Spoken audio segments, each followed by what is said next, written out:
Greetings, everybody. Welcome to another version of Greenhouse Growers Shop Talk video series. My name is Matthew J. Grassi. I am the technology editor in the horticulture group here at Meister Media.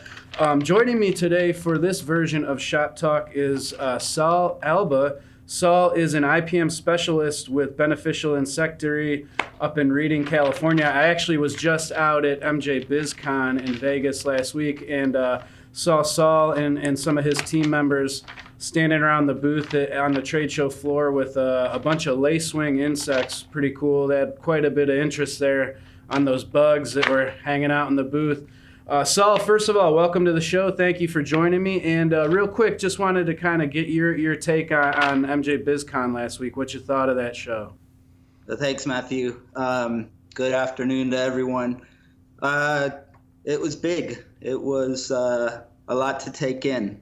But you know, met a lot of people. There was a lot of interest in our products. And yeah, I'll be back again next year. Nice. I'm hoping to be back at that show as well. My first time, and I just couldn't believe kind of all the technology and then all the ancillary services that are in this industry that, you know, outsiders might not even think about. So really a big eye opener. Yeah, it was huge.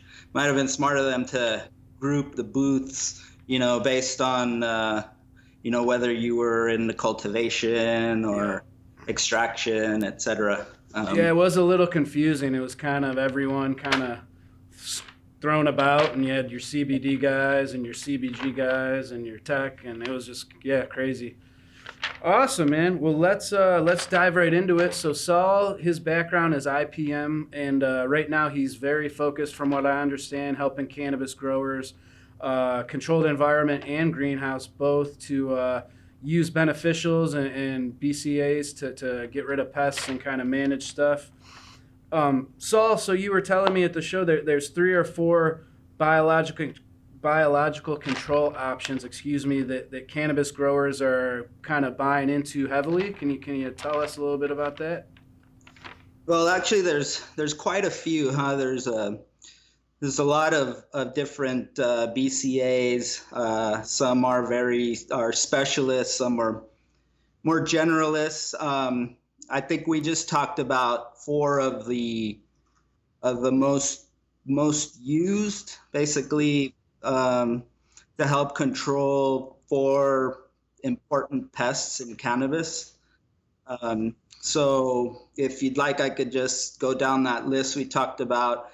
I think most growers are familiar with these. So the first one would be, you know, 2-spotted spider mite is everywhere. Almost everyone has it. And I'm sure most have heard about the Persimilis mite. That's a specialist. It will only eat 2-spotted spider mite. So if you put them out and they can't find it, they will starve.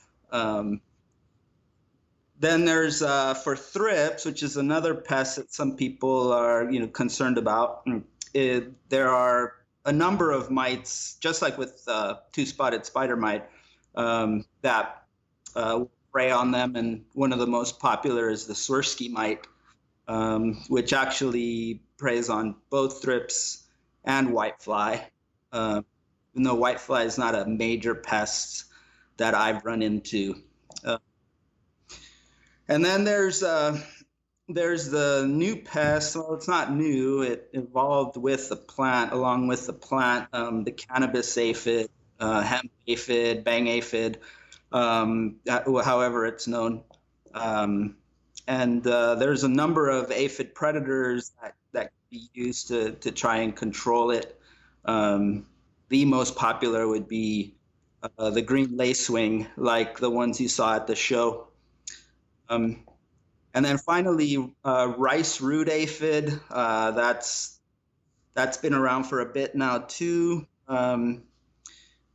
Really, there aren't bios that I know that will control an infestation. That would be what we call macro bios, so bugs that you can see. But there are fungi. They're called entomopathogenic fungi basically entomo, insect, pathogen, disease. They basically infect the insect and kill it. Uh, so those are four that seem to be popular, at least right now. Well, Saul, that kind of wraps up what I had to talk to you about today. Thank you for coming on the show, Shop Talk. Really appreciate it. And good luck out there in California helping these cannabis growers in the greenhouse manage pests and implement IPM. Really great work that you guys are doing. Thank you, Matthew. Thank you, Saul.